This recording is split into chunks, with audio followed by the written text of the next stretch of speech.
Hello friends, basic education channel में आपका स्वागत है। मैं हूं न्यू। तो चलिए आज का एमसीक्यू सॉल्व करते हैं। पहला प्रश्न है, भारत में किस प्रकार के रासायनिक उर्वरकों की खपत सर्वाधिक है? पहला ऑप्शन है नाइट्रोजनिक, दूसरा ऑप्शन है फास्फोरिक, तीसरा ऑप्शन है पोटैशिक, चौथा ऑप्शन है तीनों की खपत लगभग बराबर है। तो इसका जो राइट आंसर होगा पहला ऑप्शन है नाइट्रोजनिक। जो भारत में रासायनिक उर्वरकों के रूप में प्रमुखता जो है यूरिया का यूज़ किया जाता है, जो कि नाइट्रोजन का समृद्ध स्रोत है। तो इसका राइट आंसर होगा नाइट्रोजनिक, पहला ऑप्शन। अगला प्रश्न है, नॉर्मन बोरलॉग का संबंध है? पहला हरित क्रांति से, दूसरा ऑप्शन है मैक्सिको में अधिक उपज देने वाले गेहूं की किस्म निकालने के साथ, तीसरा ऑप्शन है रासायनिक खाद के आविष्कारक के रूप में, चौथा ऑप्शन है पहला और दूसरा दोनों। तो इसका जो राइट आंसर होगा पहला और दूसरा दोनों। नॉर्मन बोरलॉग जो है ये हरित क्रांति के जनक माने जाते हैं विश्व स्तर पर। और दूसरा है, इन्होंने मैक्सिको में जो है अधिक उपज देने वाली गेहूं की बौनी किस्म की जो किस्म है गेहूं की, उसकी आविष्कार किया था नॉर्मन बोरलॉग ने मैक्सिको में।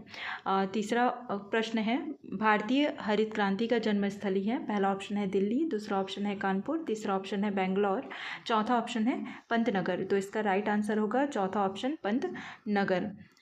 अगला प्रश्न है, भारत में हरित क्रांति किस मामले में सफल रही?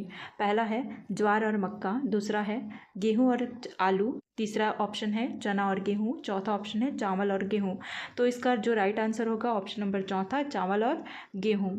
अगला प्रश्न है, भारत में हरित क्रांति जब प्रारंभ हुई तो निम्नलिखित में से कौन इससे संबंधित नहीं था? तो पहला ऑप्शन है चिदम्बरम सुब्रमण्यम, दूसरा ऑप्शन है इंदिरा गांधी, तीसरा ऑप्शन है एम एस स्वामीनाथन, चौथा ऑप्शन है रफ़ी अहमद किदवई। तो इसका जो राइट आंसर होगा ऑप्शन नंबर चौथा, रफ़ी अहमद किदवई। बाकी जो लोग हैं जैसे कि एम एस स्वामीनाथन, ये हरित क्रांति के जनक माने जाते हैं भारत में। इंदिरा गांधी ये प्रधानमंत्री थी उस समय 1966-67 में, जब हम मतलब हरित क्रांति की शुरुआत भारत में किया गया था तब। बाकी जो सुब्रमण्यम है ये खाद्य एवं कृषि मंत्री थे भारत में उस समय 1966-67 के टाइम में। अगला प्रश्न है, निम्नलिखित में से भारतीय कृषि की निम्न उत्पादकता का कारण नहीं है? पहला ऑप्शन है जनसंख्या का दबाव, दूसरा ऑप्शन है प्रचंड बेरोजगारी, तीसरा ऑप्शन है सहकारी कृषि, चौथा ऑप्शन है कृषि जोतों का छोटा आकार। तो इसका जो राइट आंसर होगा वो ऑप्शन नंबर तीसरा, सहकारी कृषि है। ठीक है। अगला प्रश्न है, हरित क्रांति से भारत के कौन से राज्य सर्वाधिक लाभान्वित हुए?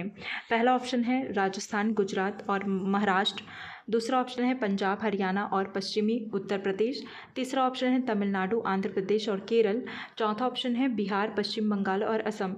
तो इसका जो राइट आंसर होगा ऑप्शन नंबर दूसरा, जो हरित क्रांति का जो सर्वाधिक लाभान्वित जो स्टेट है वो है पंजाब, हरियाणा और पश्चिम उत्तर प्रदेश। अगला प्रश्न है, धारणीय कृषि का अर्थ है? पहला ऑप्शन विश्व व्यापार संगठन के मानकों के अंतर्गत कृषि निर्यात तथा आयात करना, दूसरा है कृषि प्रयोग हेतु अप्रयुक्त भूमि को प्रयोग में लाना, तीसरा ऑप्शन है भूमि का इस प्रकार प्रयोग करना कि उसकी गुणवत्ता अक्षुण्ण बनी रहे, चौथा ऑप्शन है कृषि प्रयोग हेतु अप्रयुक्त भूमि को प्रयोग में न लाना। तो इसका जो राइट आंसर होगा ऑप्शन नंबर तीसरा, भूमि का इस प्रकार प्रयोग करना कि उसकी गुणवत्ता अक्षुण्ण बनी रहे, ये धारणीय कृषि का अर्थ होता है। तो अगला प्रश्न है हमारा, एपीकल्चर का संबंध है? तो पहला ऑप्शन है मधुमक्खी उत्पादन से, दूसरा ऑप्शन है रेशम उत्पादन से, तीसरा ऑप्शन है फलों के उत्पादन से, चौथा ऑप्शन है मछली के उत्पादन से। तो इसका जो राइट आंसर होगा ऑप्शन नंबर पहला, मधुमक्खी उत्पादन से संबंधित है एपीकल्चर। अगला प्रश्न है, कृष्ण क्रांति का संबंध है? पहला काली धान की कृषि से, दूसरा ऑप्शन है पेट्रोलियम उत्पादन से, तीसरा ऑप्शन है उर्वरक उत्पादन से, चौथा ऑप्शन है इनमें से कोई नहीं। तो इसका जो राइट आंसर होगा ऑप्शन नंबर दूसरा, पेट्रोलियम उत्पादन से संबंधित है कृष्ण क्रांति। अगला प्रश्न है, हरित क्रांति से गहरा संबंध रहा है? पहला ऑप्शन है अधिक फसल उगाना, दूसरा ऑप्शन है हरी खाद के प्रयोग से, तीसरा ऑप्शन है हरी वनस्पति से, चौथा है उच्च उत्पाद वैरायटी प्रोग्राम से। तो इसका जो राइट आंसर होगा ऑप्शन नंबर चौथा, उच्च उत्पाद वैरायटी प्रोग्राम से संबंधित है हरित क्रांति। ठीक है। अगला प्रश्न है हमारा, भारत में हरित क्रांति की निम्नलिखित में से प्रमुख विशेषताएं हैं? पहला यंत्र का प्रयोग, दूसरा रासायनिक खादों का प्रयोग, तीसरा अधिक उपज प्रकार के बीजों का प्रयोग, चौथा बड़े कृषि समूह का विकास। तो इसका जो राइट आंसर होगा ऑप्शन नंबर तीसरा, अधिक उपज प्रकार के बीजों का प्रयोग। तो आज के वीडियो में बस इतना ही। वीडियो अगर पसंद आया होगा तो वीडियो को लाइक शेयर करें और चैनल को सब्सक्राइब करें। मिलते हैं अगले वीडियो में। Thank you.